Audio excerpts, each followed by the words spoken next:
Autism और मानसिक स्वास्थ्य, इन दोनों का रिश्ता काफी गहरा है, पर सच तो ये है कि अक्सर इसे ठीक से समझा नहीं जाता। तो आज हम एक विशेषज्ञ मनोवैज्ञानिक की मदद से इस उलझे हुए विषय को परत दर परत खोलेंगे और समझेंगे कि असल में हो क्या रहा है। और इस पूरी बातचीत का जो बेस है वो है एक न्यूरो अफर्मिंग नजरिया। इसका मतलब है हम ऑटिज्म को किसी कमी की तरह नहीं देख रहे हैं, बल्कि ये तो दिमाग के काम करने का बस एक अलग तरीका है। और ये सारी सोचना इस एक लाइन पर टिकी है कि कोई सिर्फ अलग है, कम नहीं है। तो इस पूरी कहानी को समझने के लिए हम 5 कदम चलेंगे। सबसे पहले देखेंगे उस छिपे हुए कनेक्शन को जो अक्सर हमारी नज़रों से ओझल रहता है। फिर कुछ बहुत ज़रूरी मिथकों को तोड़ेंगे। इसके बाद हम अंदर की दुनिया को महसूस करेंगे, जानेंगे कि सपोर्ट का सही रास्ता क्या है, और आखिर में देखेंगे कि एक बेहतर भविष्य कैसा दिख सकता है। तो चलिए शुरू करते हैं पहले हिस्से से। आजकल ना हम एक बहुत ज़रूरी बात समझने लगे हैं।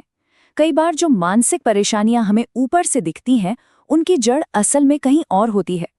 वो ऑटिज्म में होती है, जिसे पहचाना या समझा ही नहीं गया।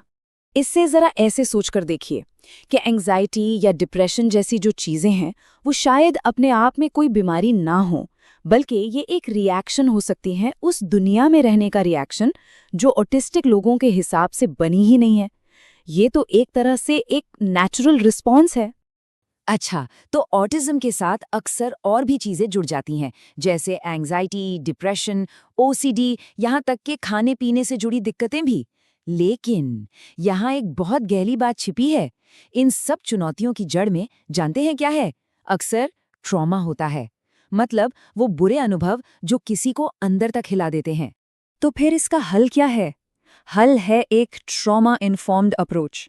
इसका मतलब ये है कि हम सिर्फ ये नहीं देखते कि कोई क्या कर रहा है, हम ये पूछते हैं कि वो ऐसा क्यों कर रहा है। जैसे मान लीजिए कोई बच्चा स्कूल नहीं जाना चाहता, तो पुराना सवाल था इसे ठीक कैसे करें, लेकिन नया और सही सवाल ये है कि स्कूल में ऐसा क्या हुआ जिसने उसे इतना तोड़ दिया।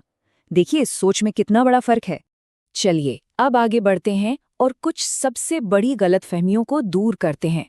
हम ऑटिज्म से जुड़े 2 ऐसे मिथकों पर बात करेंगे जो शायद सबसे ज्यादा नुकसान पहुंचाते हैं।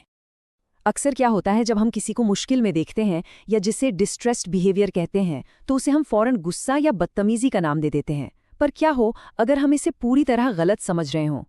और यहीं पर सोच में एक जमीन आसमान का फर्क आता है। देखिए, पुराना तरीका क्या था कि इसे गुस्सा मानो और शायद दवा दे दो। लेकिन जो नया न्यूरो इन्फॉर्म तरीका है वो कहता है, रुको एक मिनट, ये गुस्सा नहीं है, ये असल में बहुत ज्यादा डर या घबराहट की एक चीख भी तो हो सकती है। और अब आते हैं उस सबसे पुरानी और शायद सबसे ज्यादा दुख देने वाली गलतफहमी पर, ये सोचना कि ऑटिस्टिक लोगों में समानुभूति या जिसे हम एम्पैथी कहते हैं, उसकी कमी होती है। सच तो ये है कि इस मिथक की धज्जियां उड़ चुकी हैं। हकीकत तो अक्सर इसके बिल्कुल उलट होती है। कई ऑटिस्टिक लोग हाइपर एम्पैथेटिक हो सकते हैं। इसका मतलब ये है कि वो दूसरों के इमोशंस को इतनी गहराई से महसूस करते हैं कि वो उनके लिए बहुत ज़्यादा हो जाता है, ओवरवेलमिंग हो जाता है। देखिए, जो हमें बाहर से दिखता है ना, वो तो आधी कहानी भी नहीं होती। तो चलिए अब जरा अंदर की दुनिया में चलते हैं और उन 3 जरूरी अनुभवों को समझते हैं जो ये तय करते हैं कि एक ऑटिस्टिक इंसान असल में कैसा महसूस कर रहा है। सबसे पहले बात करते हैं मेल्ट डाउन की। देखिए, ये कोई टैंट्रम या नखरा बिल्कुल नहीं है। इसे ऐसे समझिए जैसे गैस पर कोई बर्तन रखा है और वो धीरे धीरे उबल रहा है और फिर एकदम से ढक्कन उड़ जाता है। बस वही मेल्ट डाउन है। ये एक ऐसी प्रतिक्रिया है जिस पर उस इंसान का कोई कंट्रोल नहीं होता। फिर आता है शटडाउन। अगर मेल्टडाउन एक ज्वालामुखी का फटना है, तो शटडाउन मानो किसी कंप्यूटर का हैंग हो जाना या क्रैश हो जाना है। सिस्टम ही बंद पड़ गया। इंसान बात करना बंद कर सकता है, काम करना बंद कर सकता है, और ये उसके दिमाग का खुद को बचाने का एक तरीका है।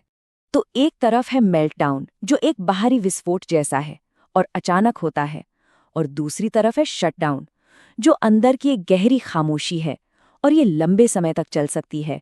और हाँ, ये जानना बहुत ज़रूरी है कि शटडाउन अक्सर लगातार तनाव या स्कूल में होने वाली बुलिंग जैसी चीज़ों का नतीजा होता है। तो यहाँ सवाल ये उठता है कि लोग अपनी फीलिंग्स बताकर इन मेल्टडाउन्स या शटडाउन से बच क्यों नहीं पाते? इसका जवाब शायद एक शब्द में छिपा है, एलेक्सिथीमिया। और ये चीज़ लगभग 50% ऑटिस्टिक लोगों को प्रभावित करती है। अब ये एलेक्सिथीमिया है क्या? इसका सीधा सा मतलब है अपनी ही भावनाओं को पहचानने, उन्हें नाम देने या उन्हें समझने में मुश्किल होना। जरा सोचिए कि कोई महसूस तो सब कुछ कर रहा है, लेकिन उसके पास उन फीलिंग्स को बयां करने के लिए शब्द ही नहीं है, जैसे किसी के हाथ में मैप ही ना हो। यही वजह है कि अक्सर लोग तब तक मदद नहीं मांग पाते जब तक कि पानी सिर से ऊपर न चला जाए। और फिर आता है मास्किंग। इसका मतलब है दुनिया में फिट होने के लिए लगातार एक नकाब पहने रखना, अपने असली स्वभाव को छिपाना। ये एक परफॉर्मेंस है जिसकी कीमत बहुत बहुत भारी होती है। नतीजा, जबरदस्त थकावट, ये महसूस होना कि लोग आपको नहीं, आपके नकाब को पसंद करते हैं, और आखिर में एक गहरा सवाल कि असली मैं कौन हूं।